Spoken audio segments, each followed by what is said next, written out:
Mitsubishi Mirage for today. Yan. Kakabitan namin siya ng Bosch Europa.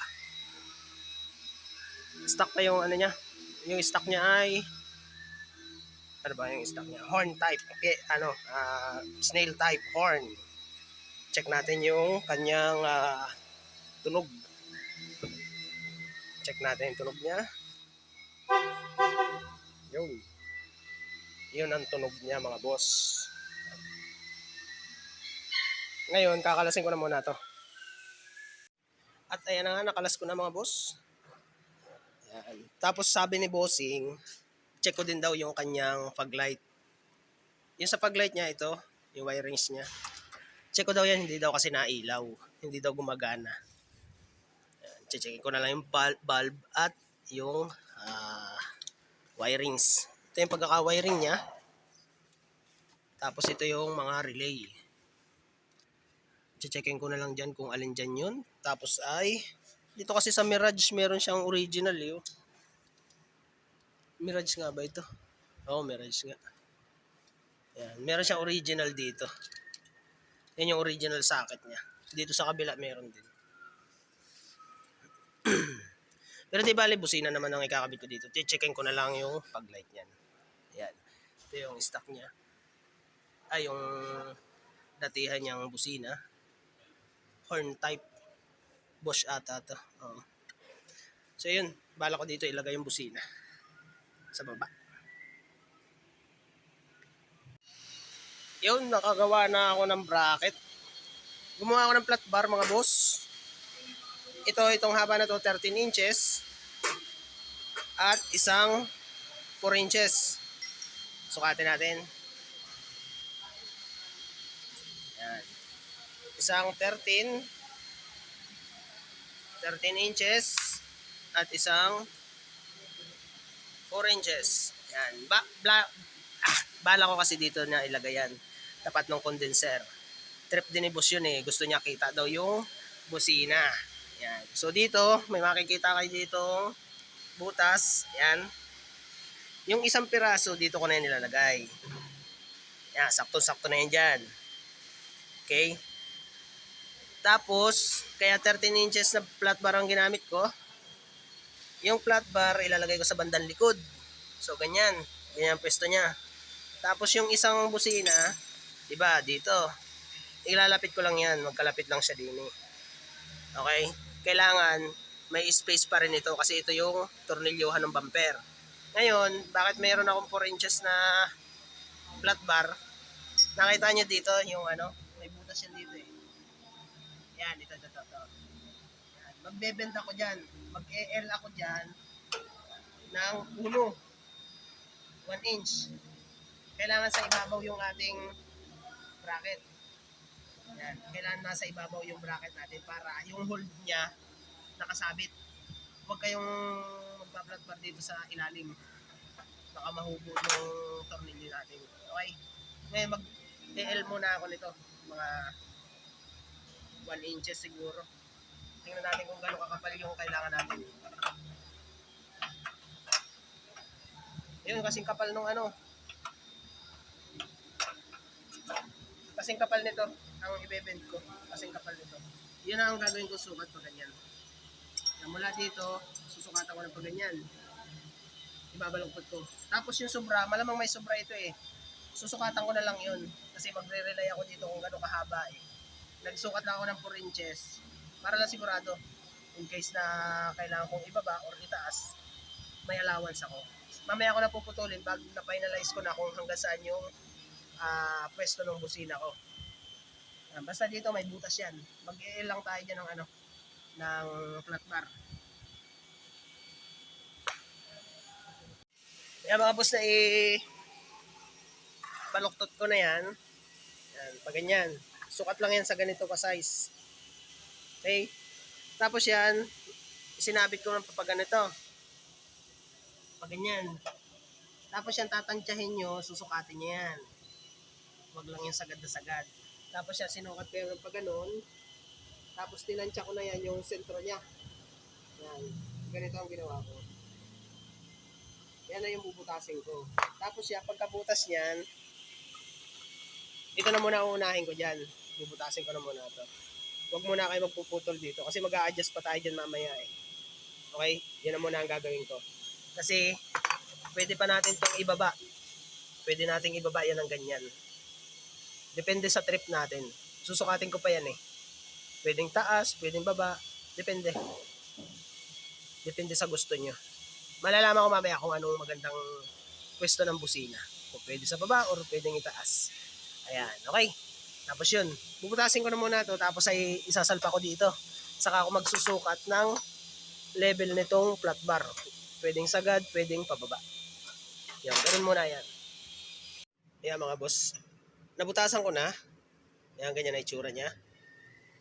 Tapos yung yung 4 inches na inibend ko, pinutulan ko na rin. Sinukat ko muna yan dito bago ko pinutulan. So, ang ginawa ko, sinagad ko na dito sa taas ang setup niya. Yan, sa taas. Kasi pag dito sa baba, masyadong mababa yung yung pang ilalim natin. Ayan. Ayan ang allowance niya. Di gaya bagay mataas. Ayan, mataas pa rin yung niya. Eh, ganito bagay nasa baba eh.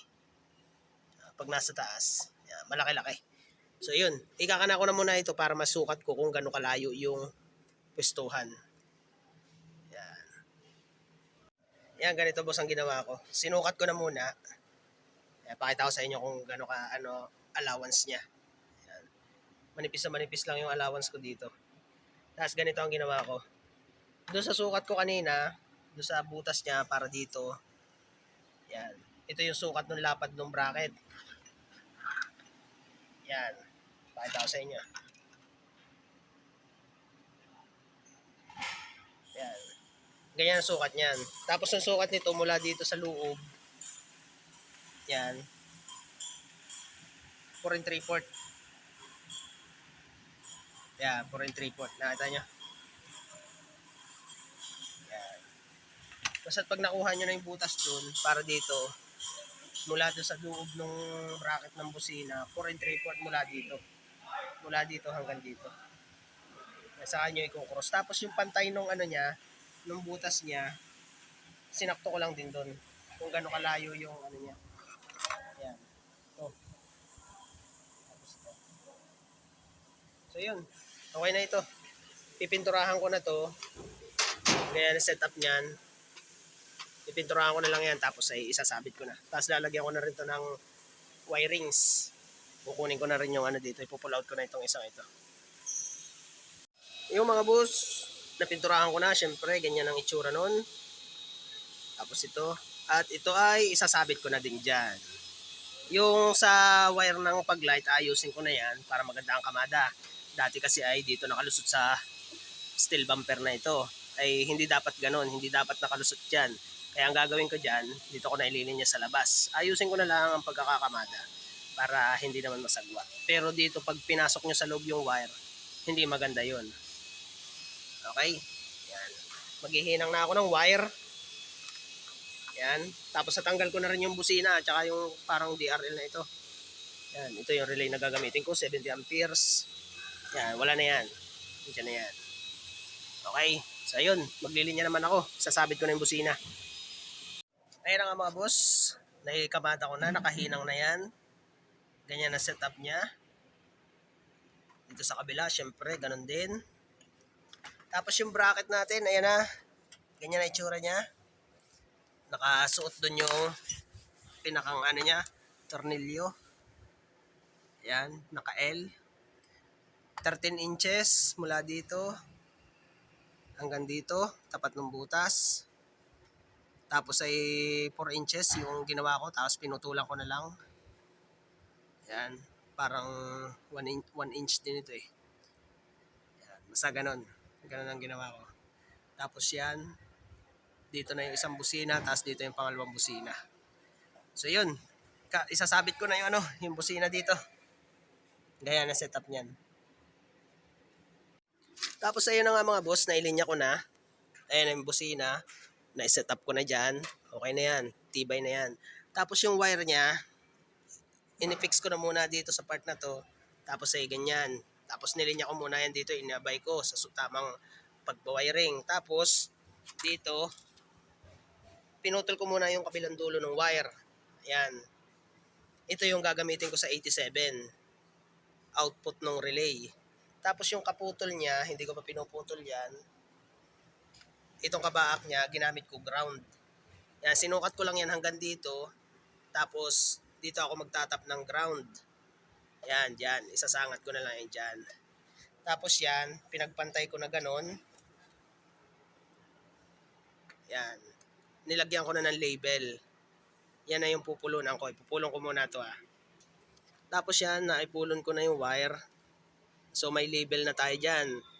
Yung isa, 87, output ng relay. Tapos ground, 85. Itong kabaak na to, 86. Hindi ko pa pinuputol yun. Yung karugtong ng wire, siyang ililinya ko. Babalutan ko yan mula dito. Papunta dito. Tatawid tayo dun. Doon sa switch ng busina. Yan. Diyan ko idadalo yan. Ito. Tapos yung masusubra naman dito, magwa-wire ako doon. Dito ko ilalagay yung relay. Tapos papunta doon sa positive. Yan, ganyan na setup niyan. Setup niya para wala tayong masayang na wire. Huwag muna kayo magpuputol. Yan. So ayun, ipupulon ko na muna ito. Ipapakita ko sa inyo kung saan ko ililinya yan. Ayan na, nai-wiring ko na mga boss. Ito na yung kamada niya. Nagbutas ako dito para may pagsabitan ako nung cable tie. Tapos dito, yung cable tie dito, may butas yan dyan.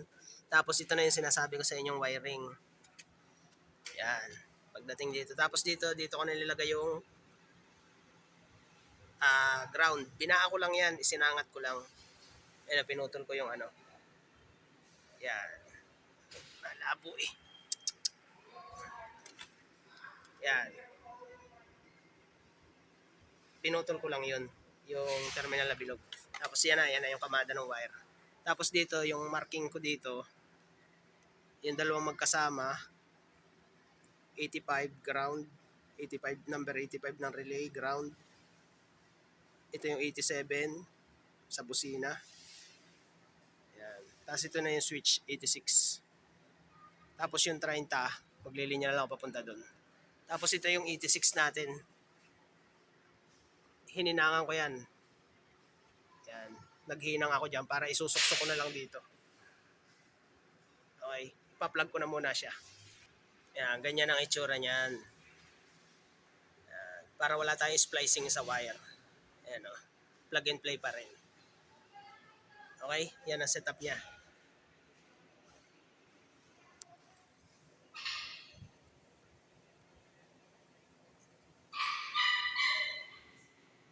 Okay. So ilalagay ko na yung doon, relay. Ayan, naikamada ko na mga boss. Ayan, kung nakikita nyo, yung magkasamang wire, 87 yung walang balot, 87 output, number 87 ng relay, number 85 ground, ito yun. Magkasama yung ground ng busina, body ground, tapos ay 85 ng relay. Number 86, yan. Number 86, ito yun. Switch. Galing sa stock na busina. At number 30, ito. Babalutan ko pa ng tape. Papunta na yun doon sa battery. Okay? Yan yung setup niya. Ayan na nga mga boss. Ayos na. Nailagay ko na yun sa switch. Iaayos ko pa yan. Busina, nailagay ko na rin. Yung relay. Okay na, dyan ko na nilagay. Fuse, okay na din. So, check natin kung ano ang hula. Hula sa hula. Yo. Ayos na. Ganda na ng busina. Yan. Bubuuhin ko na lang yan. Tapos ayusin ko pa yung wirings doon. Tapos final test. Yan mga boss, ayos na. Pati yun sa paglight, okay na rin. Ayan na, kinamada ko na ng ayos. Sa paglight, okay na. Ayan, pagkaka-wiring. Tapos dito yung sa input, okay na din yan. Ayan, ito yun. Sa paglight. Ayan. Ito yung relay. Okay na. Problema lang ng paglight ay yung relay niya. Naayos ko na yun. Mga connection. Tapos inayos ko rin yung sa fuse niya. Okay? So isasalpa ko na tong bumper. Okay na ito.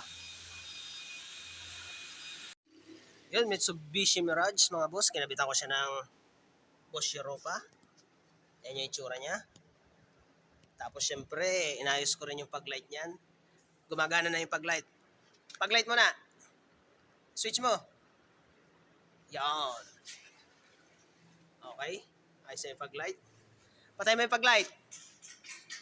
Busina. Isa pa.